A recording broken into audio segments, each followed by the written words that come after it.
दृश्य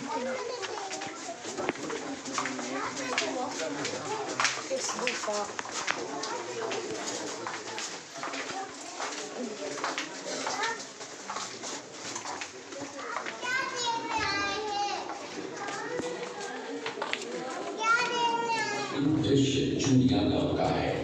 हल्दी घटी युद्ध के बाद महाराणा प्रताप अपनी प्रतिज्ञा का पालन करने के लिए वनवासी जीवन व्यतीत करने लगे।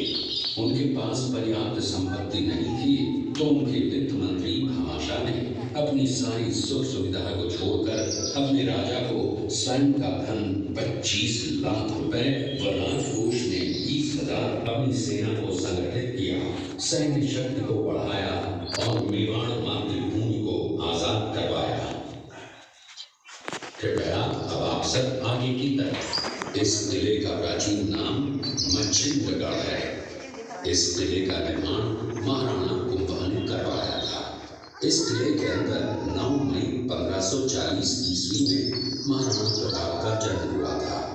इस किले की ऊंचाई समुद्र तल से 3568 फीट की है। इस किले की दीवार 36 किलोमीटर तक फैली हुई है। इस दीवार का नाम ग्रेट वॉल ऑफ चाइना के बाद द्वितीय पायदान पर दर्ज है। इस किले के अंदर 360 प्राचीन मंदिर हैं। उन मंदिरों में से जग प्रसिद्ध महादेव का मंदिर सबसे प्राचीन है। कुंभलगढ़ किला यहाँ से 65 किलोमीटर की दूरी पर है।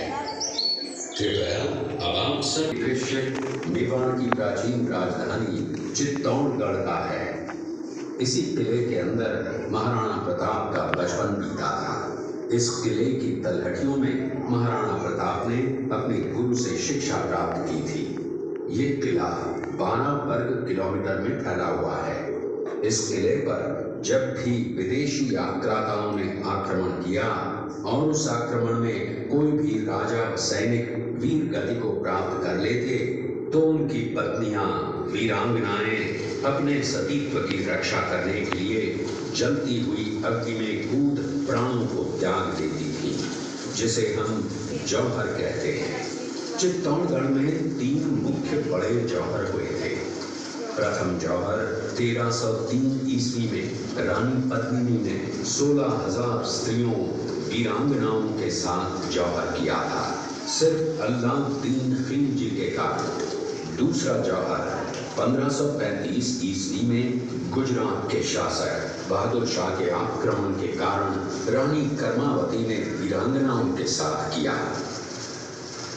और तीसरा जौहर 1568 ईस्वी में जब अकबर ने चित्तौड़गढ़ पर आक्रमण किया, उसी समय रानी फूलकुंवरी ने 7,000 वीरांगनाओं के साथ जौहर किया। फिर भी अकबर का मन नहीं भरा और अंत में हजारों आम लोगों का कत्लेआम करवाकर उन्हें मौत के घाट उतारा गया।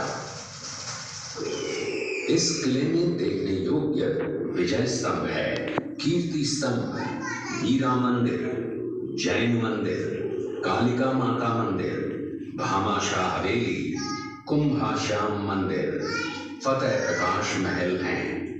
ये किला यहाँ से 140 किलोमीटर दूरी पर है। ये देखते हुए सभी अतिथि आगे की तरफ चले। जब वो शेरपुर पहुंचा तब इसका पता कुंवर अमर सिंह को चला, जो महाराणा प्रताप के पुत्र थे। अमर सिंह ने शेरपुर छावनी पर अचानक आक्रमण कर दिया। उस आक्रमण में मुगल सेना में भगदड़ मच गई। मुगल सेना को अपनी छावनियों को छोड़कर भागना पड़ा। छावनियों के अंदर से लूटा हुआ माल व अब्दुल रहीम खान खाना, जिसकी बेगम आनी खान को बंदी बनाकर महाराणा प्रताप के सामने पेश किया गया। तब अमर सिंह पर महाराणा प्रताप क्रोधित हुए और कहा, जहां से इस नारी को बंदी बनाकर लाए हो, इसे पुनः सहसम्मान लौटा कराओ। महाराणा प्रताप ने कहा, हमें नारी से कोई दुश्मनी नहीं है, हमें तो देश विद्रोहियों से दुश्मनी है, जिन्होंने चारों तरफ आतंक फैलाया है। महाराणा प्रताप के आदेश का पालन करते हुए कुंवर अमर सिंह ने उस मुगल नारी को सहसम्मान छावनी तक पहुंचाया। इस प्रकार महाराणा प्रताप ने अपने क्षत्रिय राजपूत धर्म का पालन किया और पराई स्त्रियों को मां, बेटी और बहन का दर्जा दिया। ये है महाराणा प्रताप का चरित्र और नैतिक उदारता का परिचय। ये देखते हुए सभी अतिथि आगे की तरफ चले।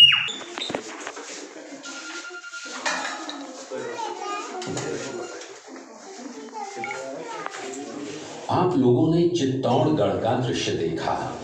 उसी किले के अंदर की ये घटना है। मेवाड़ की एक ऐसी मां थी जिसने अपने पुत्र का बलिदान देकर राजवंश की रक्षा की थी। उस मां का नाम पन्नाधाय था। पन्नाधाय जाति से गुर्जर थी। वो एक राजकुमार की धाई मां थी। दूसरी तरफ हाथ में तलवार लिए खड़ा ये बनवीर सिंह एक दासी पुत्र है। ये कुंवर उदय सिंह की हत्या करके मेवाड़ की राजगद्दी प्राप्त करना चाहता था। एक रात्रि बनवीर सिंह को मौका मिला। वो राजकुमार उदय सिंह के बड़े भाई विक्रमादित्य सिंह की हत्या करके राजमहल की तरफ आगे बढ़ा।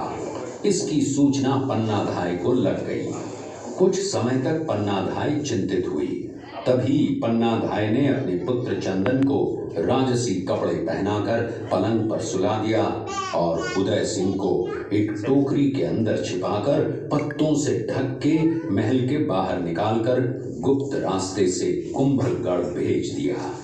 बनवीर सिंह जब तलवार लेकर राजकक्ष में आया तो उसने पन्नाधाय से कड़क आवाज में उदय सिंह के लिए पूछा तो पन्नाधाय ने चंदन की तरफ इशारा किया। बनवीर ने चंदन को उदय सिंह समझकर चंदन की हत्या कर दी और ये समझने लगा कि मैंने राजकुंवर उदय सिंह को मार दिया। वही राजकुंवर बड़े होकर राजा बने और अपने नाम का उदयपुर नगर बसाया जो यहाँ से 40 किलोमीटर दूर है। और उन्हीं के पुत्र महाराणा प्रताप हुए जिन्होंने हल्दी घाटी का युद्ध लड़ा और आज हम लोग उनका इतिहास यहाँ पर देख रहे हैं।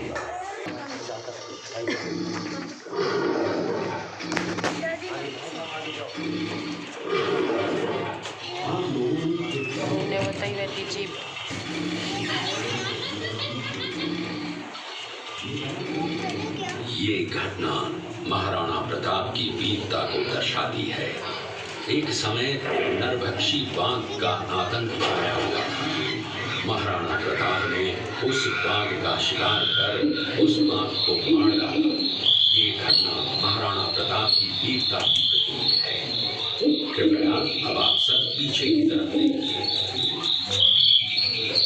इस दृश्य में देखिए महाराणा प्रताप अपनी प्रतिज्ञा का पालन करते हुए।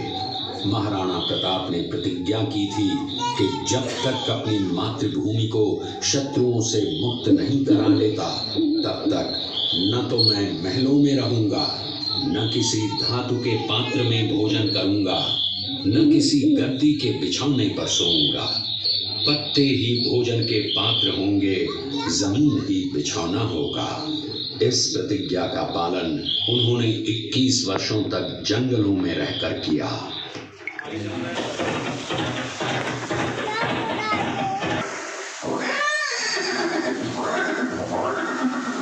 ये दृश्य महाराणा प्रताप और सुविख्यात स्वामी भक्त घोड़े चेतक के अंतिम मिलन का है। हल्दी घाटी युद्ध के बाद चेतक घोड़े ने 22 फीट के एक बरसाती नाले को पार किया। ये उसी समय का दृश्य है। पास में खड़े महाराणा प्रताप के छोटे भाई शक्ति सिंह हैं, जो पहले मुगल सेना में थे। बाद में वो महाराणा प्रताप की तरफ आए, माफी मांगी और अपना घोड़ा महाराणा प्रताप को दिया। ये देखते हुए सभी अतिथि आगे की तरफ चले।